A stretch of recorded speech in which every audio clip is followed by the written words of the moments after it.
तुम्हारे इन मगरमच्छ के आंसुओं को देखकर गजराज ठाकुर का दिल नहीं पसीजेगा। अगर तुमने गलती की है तो सजा जरूर मिलेगी। ठाकुर साहब, इस पर गलत इल्जाम लगा है। आप तो मुझे जानते हैं, जिंदगी में कभी कोई गलत काम नहीं किया मैंने।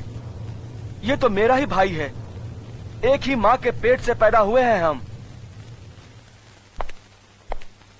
रावण और विभीषण भी तो एक ही माँ की पेट से पैदा हुए थे। ये तुम्हारा भाई है तो ये जरूरी नहीं कि ये गलती नहीं कर सकता। ठाकुर साहब, क्षमा कर दीजिए। पहली बार क्षमा करने का मतलब है दूसरी बार गलती करने का मौका देना, यही ना मुनीम जी? हाँ मालिक, 100%। कल पंचायत में फैसला होगा। ठाकुर साहब, एक बार और सोचिए। गजराज ठाकुर ने एक बार कहा तो समझ लेना 100 बार कहा। लेकिन मालिक,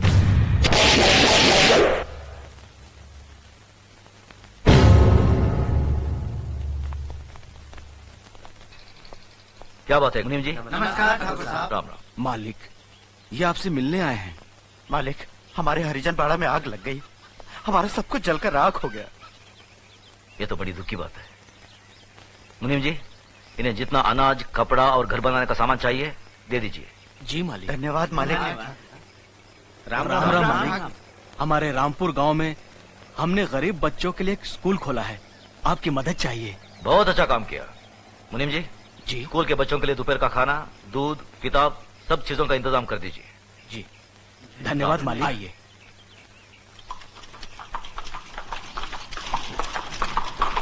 अरे मोनू आ रहे हैं। धनराज।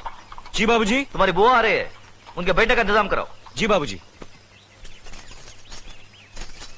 ठीक है, जाओ। आओ बहन, आओ आओ। पाए लागू भैया। जीती रहो। नमस्ते बुआ जी। बैठो। खुश रहो। क्या बात है, इतनी धूप में यहाँ? भैया, भैया वो कल पंचायत है। मालूम है। मुजरिम मेरा बेटा जगन्नाथ है। वो भी मालूम है। फैसला आप ही सुनाने वाले हैं। आप मेरे सगे भाई ना होते हुए भी मेरी परवरिश एक सगी बहन की तरह की। मेरी डोली को कांधा दिया और एक माँ बनकर मेरी गोद भराई की रस्म पूरी करके आपने मेरी झोली खुशियों से भर दी। आज उन सारी खुशियों का दारोमदार आपके फैसले पर है भैया। जगन्नाथ अभी नादान है भैया, अच्छे बुरे की उसे समझ नहीं है।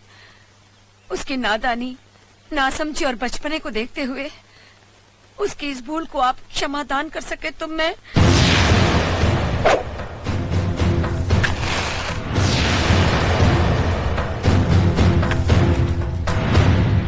धनराज। जी बाबूजी। घर की तिजोरी में तुम्हारी माँ का जितना भी सोना पड़ा है उसे हमारी बहन को दे दो।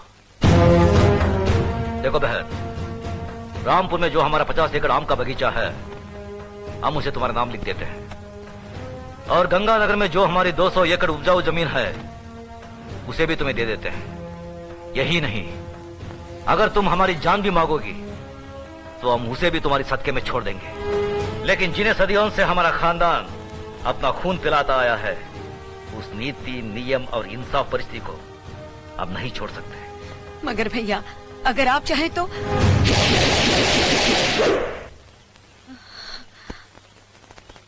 मैं जानती थी भैया कि आप अपने उसूलों और खानदान के आन से नहीं हटेंगे। मैं तो सिर्फ अपने आप को तसल्ली देने आई थी कि अगर मैं आकर आपसे विनती करती तो शायद आप अपना फैसला बदल देते। अपनी औलाद के मामले में माँ बहुत स्वार्थी होती है। अगर मुझसे कोई भूल हो गई हो तो माफ करना भैया।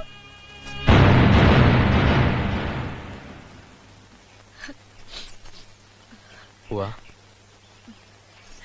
बेटा, मुझे कोई दुख नहीं है, बल्कि फक्र है कि मैं इतने महान इंसाफ पसंद भाई की बहन हूं। खुश रहे।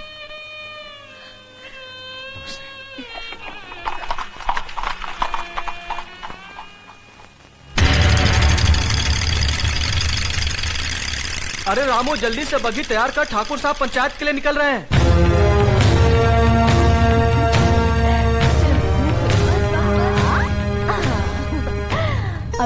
बाबूजी की तरफ से, और ये अले ले, तू कहाँ भाग रहा है? और ये मेरी तरफ से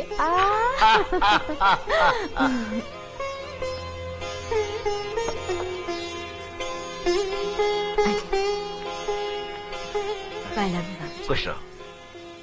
अर्जुन और नकुल के लिए तुम्हारा प्यार देखकर हमारा दिल बाग बाग हो गया। अपनी भाभी से कोई देवर इतना प्यार कहाँ पाता है? बाबूजी, देवर भी तो भाभी के बच्चे ही होते हैं। वाह बहू वाह, कितनी ऊंची बात कही। सदा सुखी रहो। धर्मराज बेटे, हम बहुत भाग्यवान हैं जो हमें देवी जैसी बहू मिली। बेटे एक बात याद रखना, जब भी तुम घर से बाहर जाओ, बहू के हाथ से दही शक्कर जरूर खा के जाना, शुभ होता है। जी बाबूजी। चलो।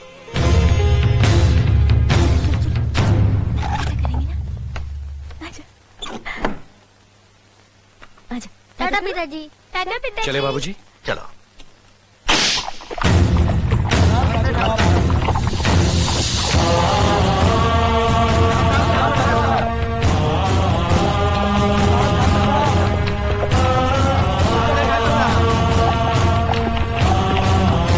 साले साहब रुकिए रुकिए रुकिए। साले साहब, आदमी कितना भी बड़ा क्यों ना हो, अपनी बहन बेटी के दरवाजे के सामने आकर उसका सर झुक ही जाता है। दुआ सलाम ना सही, अंदर आकर जलपान तो करते जाइए। हम इस वक्त बहन के भाई नहीं, पंचायत के सरपंच है। क्या तुम ये भूल गए कि जिस घर का मुकदमा पंचायत में हो, उसका फैसला हो जाने तक हम उस घर का पानी तक नहीं पीते। एक बार फैसला हो जाने दो, उसके बाद साथ बैठकर जी भरकर खाना खाएंगे। फैसला जरा सोच समझ कर करना गजरा साहब। जगन्नाथ सिर्फ मेरा ही नहीं, तुम्हारी बहन का भी बेटा है। कहीं कुछ गलत हुआ तो नतीजा बहुत बुरा होगा। चलो धर्मराज।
मालिक, मेरी बेटी लकड़ियां चुनकर आ रही थी। रंजीत सिंह के बेटे जगन्नाथ ठाकुर ने इसकी इज्जत लूट ली। हम गरीब हैं, इज्जत के सिवा हमारे पास कुछ नहीं है। अब कौन इससे शादी करेगा? अब कौन इसका हाथ थामेगा? आप न्यायमूर्ति हैं, आप ही फैसला कीजिए मालिक।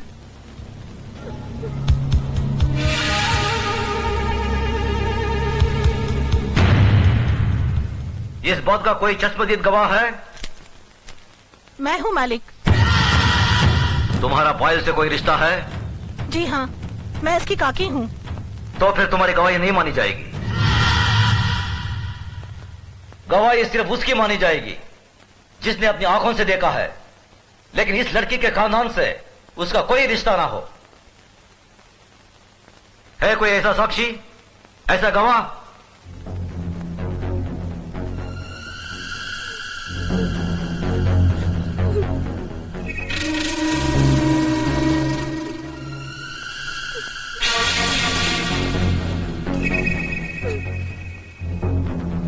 मैं हूँ मालिक।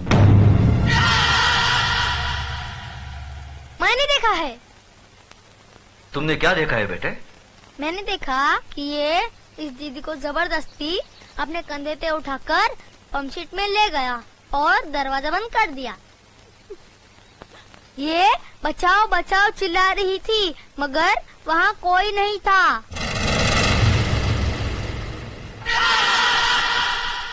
थोड़ी देर बाद जब ये बाहर आई तो इसके कपड़े फटे हुए थे और ये रो रो की कह रही थी कि मेरा सब कुछ लुट गया, मैं बर्बाद हो गई।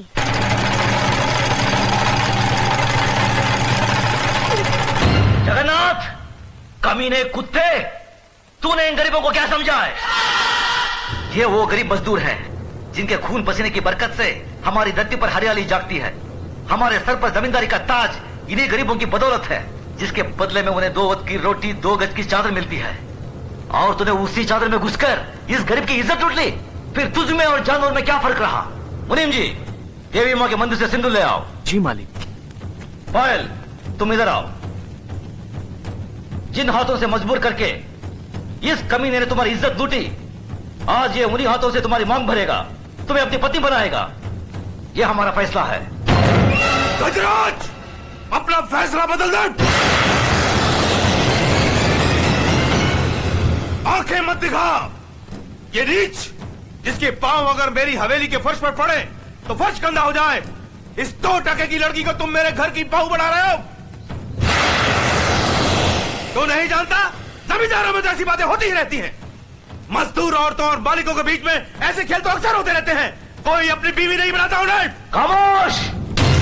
मजदूर औरतों की इज्जत जमींदारों के बाप दादाओं के कोई जागीर नहीं होती जिसे वो अपनी मनमानी करे, रोन दे, कुचले। इज्जत इज्जत होती है, चाहे वो किसी ठाकुर की बेटी हो या किसी मजदूर की। पागल हो गया तू? तुझे इंसाफ करने की अकल नहीं है। तेरा अंजाम बहुत बुरा होगा गजराज।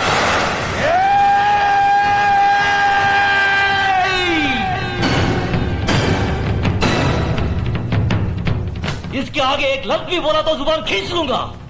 तेरी औकात मेरे सामने खड़े होने की भी नहीं है और तू मुझे ललकारता है। गजराज ठाकुर ने कभी किसी अंजाम की परवाह नहीं की। अगर परवाह की है तो सिर्फ अपनी आन, इंसाफ, अखलाक और ईमान की। इस लड़की की जन्म जात नाम इसकी कोई अहमियत नहीं है हमारी नजर में। अहमियत है तो सिर्फ इसकी इज्जत, इसकी पवित्रता की। जगन्नाथ, मांग भर इसकी।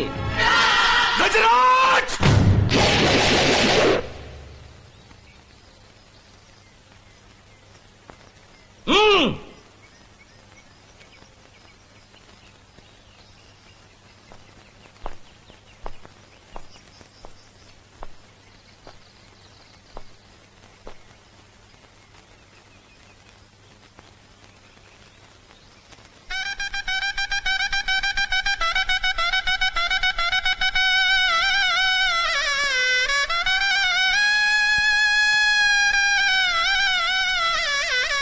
सदा सकीर हो बेटी।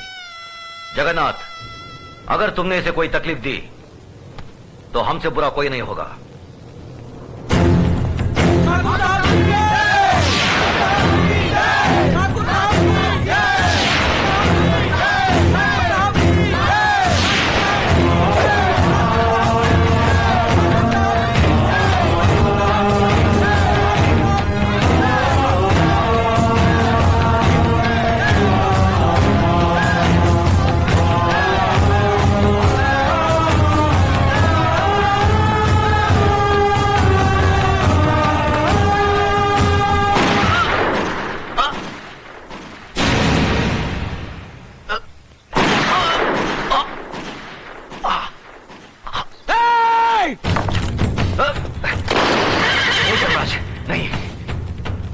बुआ की बात उजाड़ना तुम्हारा धर्म नहीं है। बाबूजी, बाबूजी! भैया! मेरे भाई को मार डाला, मेरे देवता समान भाई को मार डाला। ये क्या किया तुमने? ये कैसा अनर्थ किया?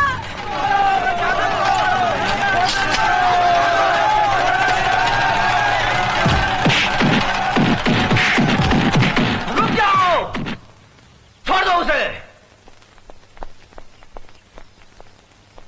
जो अपराध उसने किया है उसकी सजा उसे जरूर मिलेगी। आज से 18 साल के लिए हम रणजीत सिंह ठाकुर को समाज और बिरादरी से बाहर करते हैं। आज के बाद अगर कोई भी इसके परिवार के साथ किसी भी तरीके का संबंध रखेगा तो उसको भी यही सजा मिलेगी। यह गजराज ठाकुर का फैसला है। भैया, भैया! बाबूजी, बाबूजी, बाबूजी। धर्मराज, न्याय करने वालों के लिए रिश्ते और जज्बात कोई मायने नहीं रखते। बेटे, जान चली जाए पर आन ना जाने पाए। जान देकर जो आन की रक्षा करता है वही न्यायाधीश इंसाफ के आकाश की बुलंदी को छूता है।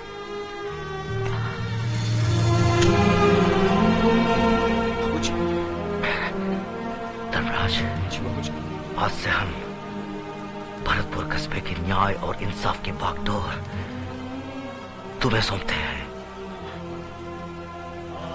याद रखो बेटे, जिस दिन भी तुमने अनजाने में भी गलत फैसला किया तो समझ लो वही दिन तुम्हारी जिंदगी का आखिरी दिन होगा। बाबूजी, बाबूजी, भैया, बाबूजी।